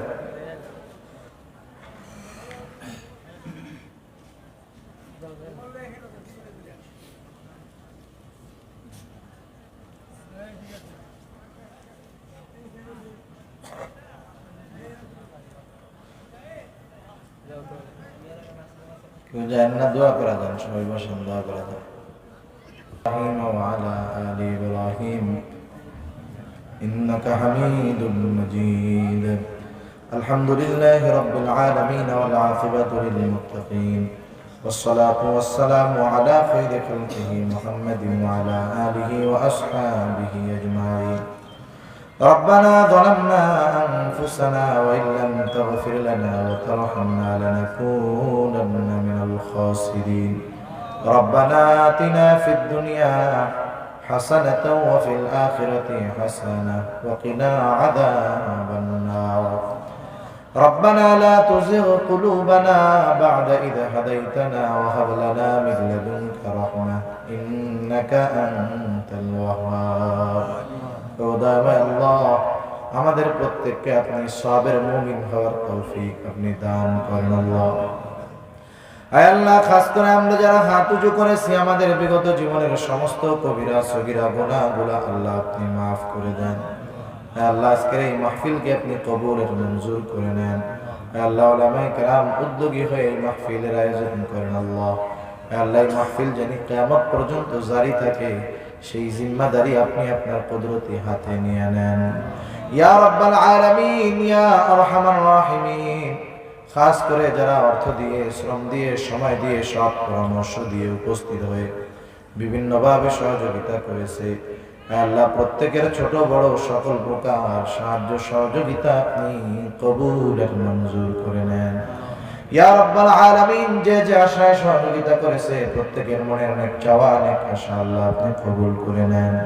ইয়া রাব্বাল আলামিন, আমাদের আত্মীয় স্বজন যারা দুনিয়া ছেড়ে অন্ধকার গহীন কবরে চলে গেছে, গুনার কারণে যদি কারো কবরে আযাব হয়, কবরের আযাব আল্লাহ আপনি মাফ করে দেন। আয় আল্লাহ, কবরগুলোকে আপনি জান্নাতের টুকরা বানায়া দেন। কিয়ামতের দিন ডান হাতে আমলনামা দিয়ে হিসাব সহজ করে জান্নাতের ব্যবস্থা আল্লাহ আপনি করে দিয়েন। আয় আল্লাহ, তামাম দুনিয়ার মুসলমানদেরকে মাফ করে দেন। আয় আল্লাহ, যারা ইসলাম এবং মুসলমানদের বিরুদ্ধে ষড়যন্ত্রে লিপ্ত আল্লাহ তাদের সকল প্রকার ষড়যন্ত্রকে আপনি ধ্বংস করে দেন।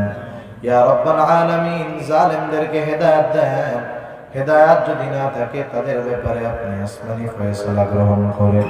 ইয়া রাব্বাল আলামিন, আমরা যারা মা পুজো করেছি আমাদের মধ্যে হয়তো অনেকের মা নাই, অনেকের হয়তো বাবা নাই, অনেকে হয়তো নিজের হাতে মোহাব্বতের মা বাবাকে কবরে শোয়া রাখছে গো আল্লাহ।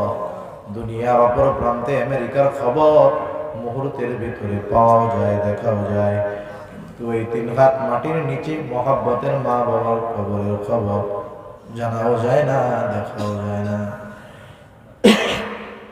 আয় আল্লাহ, গুনার কারণে যদি কারো মা বাবার কবরে আযাব হয়, আমাদের মধ্যে যাকে পছন্দ, যারা আমল পছন্দ, তারা আমলের ওসিলায় ওই মা বাবার কবরের আযাব আল্লাহ আপনি মাফ করে দেন। আয় আল্লাহ, কবরগুলোকে আপনি জান্নাতের টুকরা বানায় দেন। কিয়ামতের দিন ডান হাতে আমলনামা দিয়ে হিসাব সহজ করে জান্নাতের ব্যবস্থা আল্লাহ আপনি করে দিয়েন। যাদের মা বাবা বেঁচে আছে, সুস্থ দীর্ঘনেক হায়াত আল্লাহ আপনি দান করেন। আয় আল্লাহ, আমাদের স্ত্রী সন্তান আমাদের জন্য চক্ষু শীতলকারী হিসাবে কবুল আর মঞ্জুর করে নেন।